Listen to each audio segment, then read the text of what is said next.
അപ്പോൾ ഇന്നത്തെ വ്ളോഗിലോട്ട് എല്ലാവർക്കും സ്വാഗതം. വൈകുന്നേരം ചായ കുടിയൊക്കെ കഴിഞ്ഞ് ഞാനും എനിക്കും കുട്ടികളും കൂട്ടിയിട്ട് കുറച്ച് പച്ചക്കറി പർച്ചേസിങ് ഉണ്ടായിരുന്നു. അപ്പോൾ അതിനായിട്ട് പോയി പച്ചക്കറി മേടിച്ചു. പിന്നെ കുറച്ച് ചോക്ലേറ്റ് വേണം പറഞ്ഞു, അതും മേടിച്ച് പിന്നെ നേരെ വീട്ടിലോട്ട് പോന്നു. വീട്ടിലോട്ട് വന്നതിന് ശേഷം പച്ചക്കറികളൊക്കെ ഒന്ന് അറേഞ്ച് ചെയ്ത് വെക്കണം. അപ്പോൾ ഞാൻ ഇതുപോലെയാണ് പച്ചക്കറികളൊക്കെ ഒന്ന് അറേഞ്ച് ചെയ്ത് വെക്കുക. ഇതുപോലെ വെക്കുമ്പോൾ എനിക്ക് ഒരു മാസത്തോളം പച്ചക്കറികൾ നിൽക്കാറുണ്ട്. അപ്പോൾ ഇതുപോലെ ട്രൈ ചെയ്ത് നോക്കുക. ആദ്യം തന്നെ ചെറിയ ഉള്ളി ഒരു കൂടയിലേക്ക് മാറ്റി വെച്ചു. പിന്നെ വെളുത്തുള്ളി അതുപോലെ ഒരു കൂടയിലേക്ക് മാറ്റി വെച്ചിട്ടുണ്ട്. ശേഷം ഇഞ്ചി ഇതുപോലെ ഒരു ബോക്സിലാക്കിയിട്ട് ഫ്രിഡ്ജിലാണ് സൂക്ഷിച്ച് വെക്കാറുള്ളത്. അതാകുമ്പോൾ ഇഞ്ചി ഉണങ്ങി പോവില്ല, കേട് വന്ന് പോവില്ല. അപ്പോൾ ഇതുപോലെ ആക്കി മാറ്റി വെച്ചിട്ടുണ്ട്.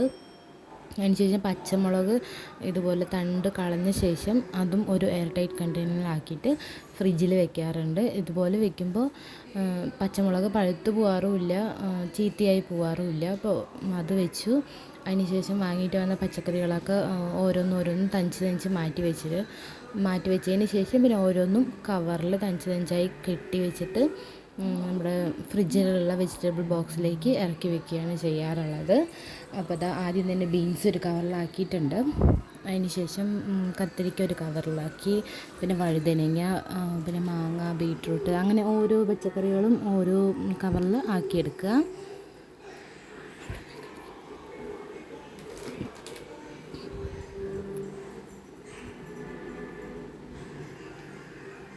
അപ്പോൾ എല്ലാം ഒന്ന് മാറ്റി വെച്ചിട്ടുണ്ട്. അതിനുശേഷം ഇതൊരു ചോപ്പിംഗ് ബോർഡാണ്. അത് ഇതുപോലെ 3-in-1 ചോപ്പിംഗ് ബോർഡാണ്. അപ്പോൾ ഞാൻ അതുപോലെ ഒന്ന് പ്രസ് ചെയ്ത് കൊടുത്തപ്പോൾ ഒരു ബാസ്ക്കറ്റ് പോലെ ആയിട്ടുണ്ട്. അതിലാണ് ഞാൻ കൂടുതൽ തക്കാളി വാങ്ങുമ്പോൾ ഇതിലാക്കിയിട്ടാണ് ഫ്രിഡ്ജിൽ വെക്കാറുള്ളത്. അപ്പോൾ ആ തക്കാളി അതിലാക്കി ഫ്രിഡ്ജിൽ വെച്ചിട്ടുണ്ട്. അതിനുശേഷം നമ്മുടെ വെജിറ്റബിൾ ബോക്സിലേക്ക് പച്ചക്കറികൾ ഇതുപോലെ അറേഞ്ച് ചെയ്ത് വെക്കുക. കിഴങ്ങ് വർഗ്ഗങ്ങളൊക്കെ ഏറ്റവും താഴെയും പിന്നെ അതിൻ്റെ മുകളിലായിട്ട് പെട്ടെന്ന് കേടുവരുന്ന പച്ചക്കറികളൊക്കെ വയ്ക്കുക. അതാകുമ്പോൾ നമുക്ക് വേഗം എടുത്ത് യൂസ് ചെയ്യാനും പറ്റും. പച്ചക്കറികൾ കൂടുതൽ കാലം കേടുകൂടാതെ അതിലിരിക്കുകയും ചെയ്യും. ഇതുപോലെ ട്രൈ ചെയ്ത് നോക്കുക. അപ്പോൾ അതൊക്കെ ഒന്ന് നമുക്ക് അറേഞ്ച് ചെയ്ത് വയ്ക്കാം.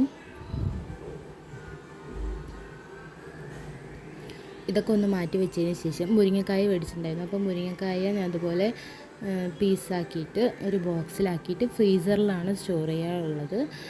അതാകുമ്പോൾ എനിക്ക് കൂട്ടാനുണ്ടാക്കുന്നതിൻ്റെ ഒരു 2 മിനിറ്റ് മുമ്പ് എടുത്ത് വെള്ളത്തിലിട്ടാൽ മതി, ഫ്രഷായിട്ടുണ്ടാവും. അല്ലാതെ ഞാൻ ഫ്രിഡ്ജിൽ വയ്ക്കുമ്പോൾ ഉണങ്ങി പോവാറുണ്ട്. അപ്പോൾ ഇതുപോലെ ട്രൈ ചെയ്ത് പിന്നെ മുരിങ്ങക്കായ ഫ്രഷായിട്ട് തന്നെ എനിക്ക് കിട്ടാറുണ്ട്.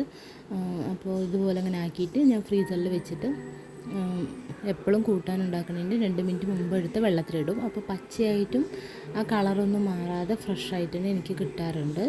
അപ്പോൾ അതും ഇതുപോലെ ഒന്ന് മാറ്റി വയ്ക്കുക.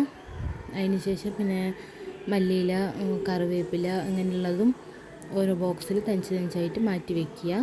കഴുകാതെയാണ് ഞാൻ വെക്കുന്നത്. എനിക്ക് ആവശ്യമുണ്ടാകുമ്പോൾ കുറച്ചായി എടുത്തിട്ട് കഴുകിയിട്ടാണ് പിന്നെ യൂസ് ചെയ്യാറുള്ളത്. കഴുകി വയ്ക്കുമ്പോൾ മല്ലിയിലൊക്കെ പെട്ടെന്ന് തന്നെ അളിഞ്ഞു പോവാറുണ്ട്, മീൻസ് ഒരുപാട് ചീത്തയായി പോവാറുണ്ട്. അപ്പോൾ ആവശ്യമുണ്ടാകുമ്പോൾ കുറച്ചെടുത്തിട്ട് കഴുകിയിട്ടാണ് ഞാൻ എപ്പോഴും യൂസ് ചെയ്യാറുള്ളത്. അപ്പോൾ അതും മാറ്റി വെച്ചിട്ടുണ്ട്. അതിന് ശേഷം രാത്രിക്ക് ഡിന്നറിന് പ്ലാൻ ചെയ്തത് ലെമൺ റൈസും ഓംപ്ലേറ്റുമാണ്. അപ്പോൾ അതുണ്ടാക്കാനായിട്ട് കുറച്ച് ഉള്ളി, പിന്നെ വെളുത്തുള്ളി, പച്ചമുളക്, ഒരു നാരങ്ങ, പിന്നെ വറമുളക്, കറിവേപ്പില ഇതെല്ലാം മാറ്റി വെച്ചിട്ടുണ്ട്. ഒരു കഷ്ണം ഇഞ്ചി ഇതെല്ലാം നീളത്തിൽ അരിഞ്ഞിട്ട് മാറ്റി വെച്ചിട്ടുണ്ട്. അപ്പോൾ രാത്രിക്ക് ഇതാണ് സിമ്പിളായിട്ട് ഡിന്നർ ചെയ്യാൻ വിചാരിച്ചിട്ടുണ്ട്. അപ്പോൾ ഞാനിതുപോലെയാണ് ലെമൺ റൈസ് ഉണ്ടാക്കുന്നത്.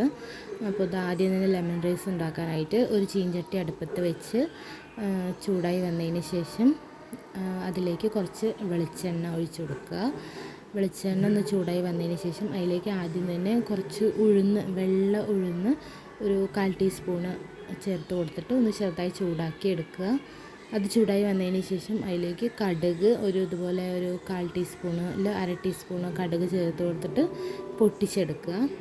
കടുക് പൊട്ടി വന്നതിന് ശേഷം അതിലേക്ക് അരിഞ്ഞ് വെച്ചിരിക്കുന്ന ഉള്ളി, വെളുത്തുള്ളി അങ്ങനെയുള്ളതൊക്കെ ചേർത്തിട്ട് ജസ്റ്റ് ഒന്ന് വാട്ടി കൊടുക്കുക.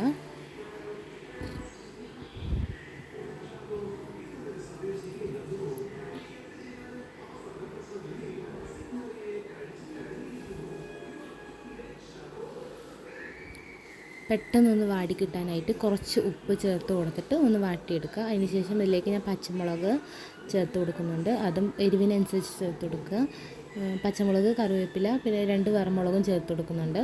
അതും ചേർത്തിട്ട് ജസ്റ്റ് ഒന്ന് വാട്ടിയെടുക്കുക. കുറച്ച് ഉപ്പിട്ടിട്ട് ഒന്ന് വാട്ടിയെടുക്കുക. വാടി വന്നതിന് ശേഷം അതിലേക്ക് കുറച്ച് മഞ്ഞൾപ്പൊടി, ഒരു 1/4 ടീസ്പൂൺ മഞ്ഞൾപ്പൊടി ചേർത്ത് കൊടുക്കുന്നുണ്ട്. അതിന് ശേഷം ഒരു നാരങ്ങയുടെ നീര് അതിൽ ചേർത്ത് കൊടുക്കുന്നുണ്ട്.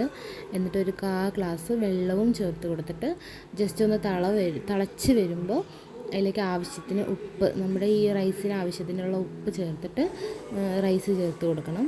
ഞാൻ ഉച്ചയ്ക്ക് ഉണ്ടാക്കിയ ചോറിൻ്റെ ബാക്കി ഉണ്ടായിരുന്നു, അതിലാണ് ഞാൻ അതുപോലെ ലെമൺ റൈസ് ചെയ്യുന്നത്.